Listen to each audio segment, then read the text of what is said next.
Exploring Tomorrow.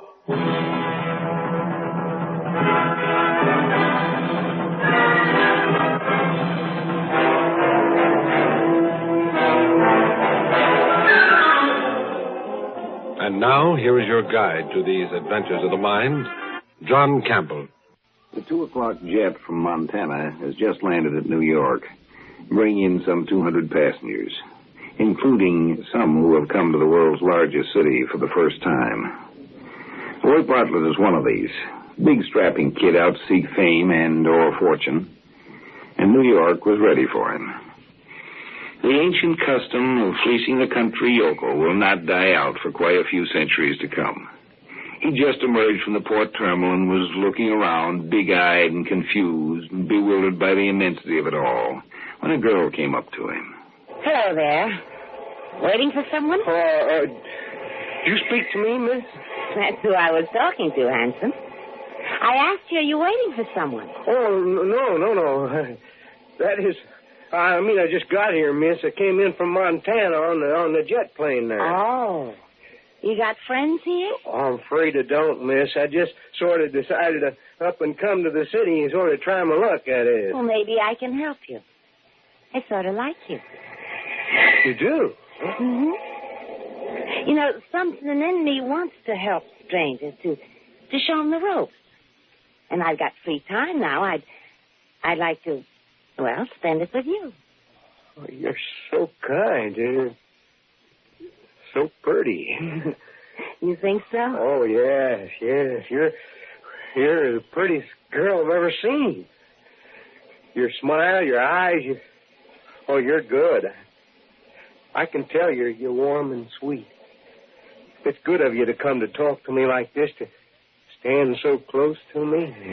Well, I think I like you, too. What did you say your name was? I didn't. Oh, I mean, it's Bartlett, Roy Bartlett. Well, I'm Diana Lawson. You're big. Strong out there. Handsome. Well, does it always happen this way? Suppose we stop in for a bite to eat at that refresher mat and get to know each other, huh? I think that's a wonderful idea.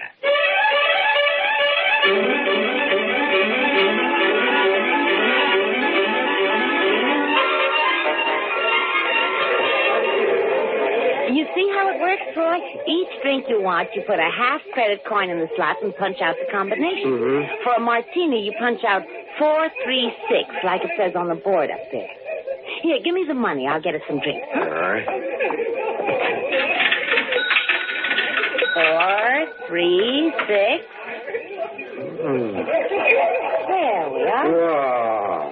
2 nice dry martinis. Here, you take yours and we'll go to that table. Oh, careful, silly. Don't spill it. Well, aren't we going to get anything to eat? We can eat later. The occasion calls for a drink to celebrate your arrival.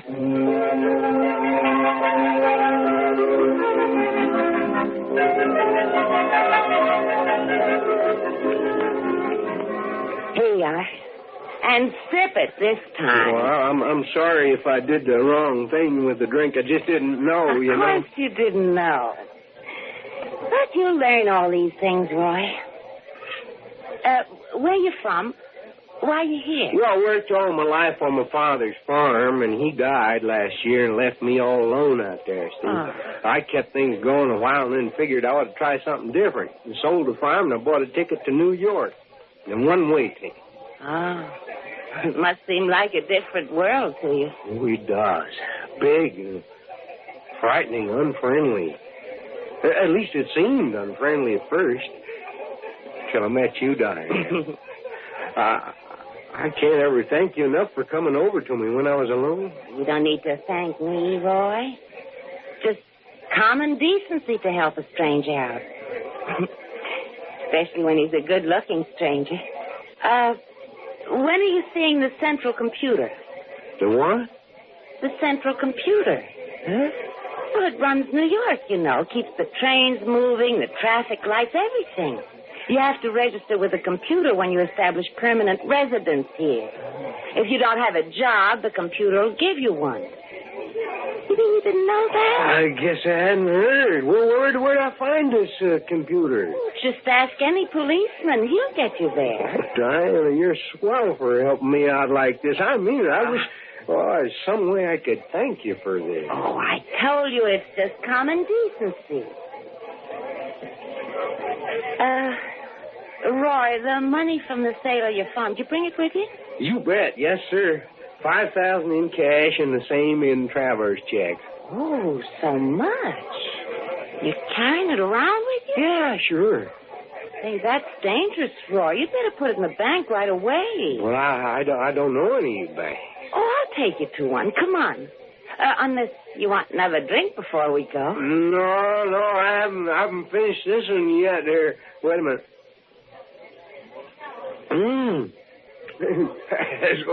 Those things taste better after you've had a few, you know.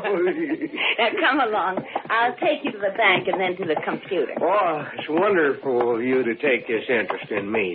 They warned me New Yorkers were unfriendly people, but they sure aren't.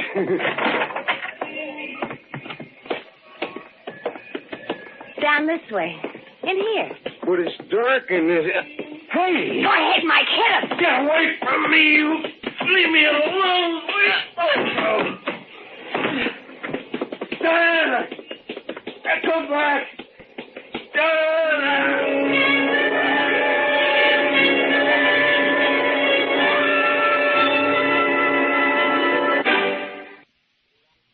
You are Roy Bartlett, age 25, height 6 feet 2 inches, weight 185 pounds, born in Helena, Montana, 17 February 2184.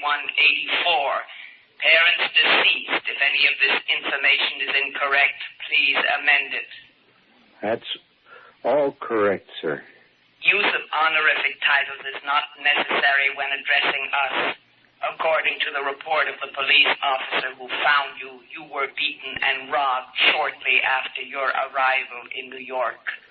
That's right. She said she wanted to help me to show me the ropes in New York. Identify more specifically the she to whom you refer. She gave her name as Diana Lawson. Describe her. Oh, she's medium height, 5'4" or so, and blonde hair. Good looking. Cute face, though the eyes are a little hard now that I think about it. She looks about 23 or so. Our record banks hold no information on someone of that name fitting the description you give. The name was obviously assumed. Your introduction to New York life was unfortunate, but not uncommon. Do you plan to remain here as a permanent citizen? Yes, I mean, yes. What are your vocational plans? I'm afraid I don't have any. Your previous experience is wholly agricultural. This will be of little use to you in the metropolitan area. Have you any preference for the type of work you would like to do? This would guide us in assigning you. I'd like to help people, if you know what I mean. I'd like to keep people from having the thing happen that happened to me. I mean, New York is full of confused, unhappy people who have to prey on others like the girl did on me. You regard her as confused, unhappy? Of course. I can't think of her as being just, well, wicked. People aren't born bad or good. They're raised that way. Maybe she could have been helped a few years ago, and then she wouldn't have to go around robbing strangers. You harbor no hatred for the girl. I sort of never looked at it as hatred, sir. I'm sorry, sir, I can't help calling you, sir. If it makes you more comfortable, you may. Thanks, sir. Well, as I was saying, no, I don't hate that girl, Diana. I'd help her if I could. She is a warped criminal. But is that permanent, sir? Can't she be brought in and straightened out somehow? There is psychological rehabilitation for criminals, yes. Well, you mean if she could only be caught and brought in, she could be turned into a useful citizen? If she could be found. In a city this large, it is not always possible to track criminals. Well, I'd like to try to find her, sir. I mean, that's my vocational plans. I'd like to become a policeman, sir. You will have to face psychological testing first, of course, and a training period of 6 months. But let us warn you, Roy Bartlett, if your motive in this is one of revenge, you will not survive the first battery of tests. Revenge? Oh, no, not revenge, sir. I want to help that girl. And the others like her. Honest, that's what I want to do. This will be demonstrated in the tests. Do you think I'll make the grade, sir? The tests will answer that. But I mean, you computers can figure probabilities. Can't you tell me if... You are most unusual, Roy Bartlett. But the probability favors your success. You will be taken to the testing center immediately. And if you are approved, you will go to the training camp. Oh, thanks, sir. Thanks for listening to me. Will you wish me good luck? Our data banks do not show the validity of such a wish, Roy Bartlett. But if your statements today were sincere, you should have no difficulty attaining your goal. The robot will show you to the testing center.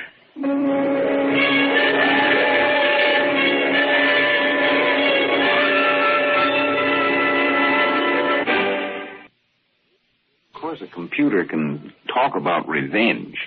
That's a word that can be put in its vocabulary. But it couldn't understand what revenge meant. It couldn't understand human feelings of any kind. For that, human beings are necessary. For that, Roy had to be passed along to human beings who could teach him, could understand him, could help him understand himself, and find what his life work should be. Mind if I sit down here, miss? You seem to be alone. I am alone. Glad to have some company. Sit down, stranger. Thanks. Thanks very much. You waiting for someone? Yeah, I was. I don't think he's going to show up. You must know how that sort of thing is. When someone you're counting on doesn't show. Yeah. Yes, I know what that's like, Diana. And I've been looking for you almost a year. You know my name. Who are you? You mean you've forgotten me, Diana? I suppose you would have. The pitiful greenhorn you picked up last March? You. The Montana fella. That's right. Roy Bartlett. You taught me how to drink a martini, remember, in this very place. And then you taught me what it was like to be robbed by someone you trusted. I'm getting out of here. You can't keep me here. You'll leave when I want you to leave, Diana, not before. Sit still. Don't make a fuss. Let go of my arm. You're hurting me. You just sit and try to look relaxed. Don't attract attention. You can't prove anything. Now, leave me alone or I'll call a cop. Go ahead, Diana. Call one. Now, look. That badge. Oh, no. You... That's right. I found a job in a big city, Diana. 6 months of training and a breaking-in period. I don't happen to be wearing my uniform now, but the badge is real. What are you going to do with me?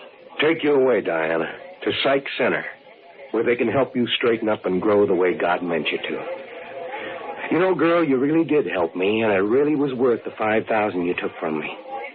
I didn't know what I wanted to do, and you showed me how to get the kind of job I wanted. What are you talking about? You never done any farming, have you, Diana? Probably don't realize what a farmer's job is. Well, it's making things grow strong and right the way they were meant to. But I guess I'd got sort of tired of working just with plants. No. They'll kill me. They'll make me into something I hate and something that'll hate me. It won't be me. I'll be a zombie or something. I suppose it does seem that way.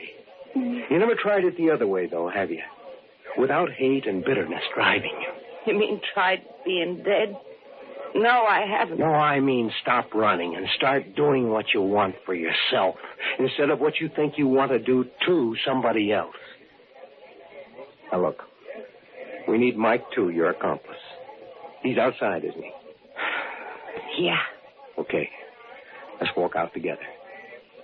Act natural.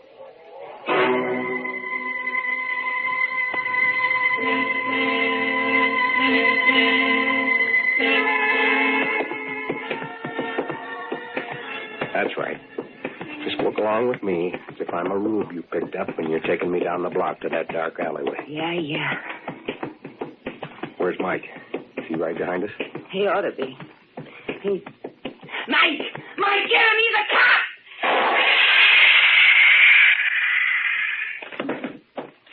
That stun gun blast ought to keep him on ice for a couple of hours. Long enough to get him down to headquarters, anyway. I hate you. Why does this have to happen? Why couldn't you left me alone? I wanted to help you. Help me? By turning me in like this behind me over at the head shrinker? They'll heal you, Diane. Take all the bitter hatred out of your mind. Make you a useful citizen. Who wants to be a useful citizen? I had a good thing here until you busted it up. Now they'll fix me so I'll have to go straight be a good girl. Sew buttons on shirts for 30 credits a week. There are good jobs open for rehabilitated criminals. Nobody will hold your past against you. Good job. I'll never be able to go near my old friends. I'll have to begin life all over as somebody new. That's right. And I'll be there to help you start all over. You? Sure. I'll be there to help you. I told you I owe you that. Come along now. Let's go down to headquarters.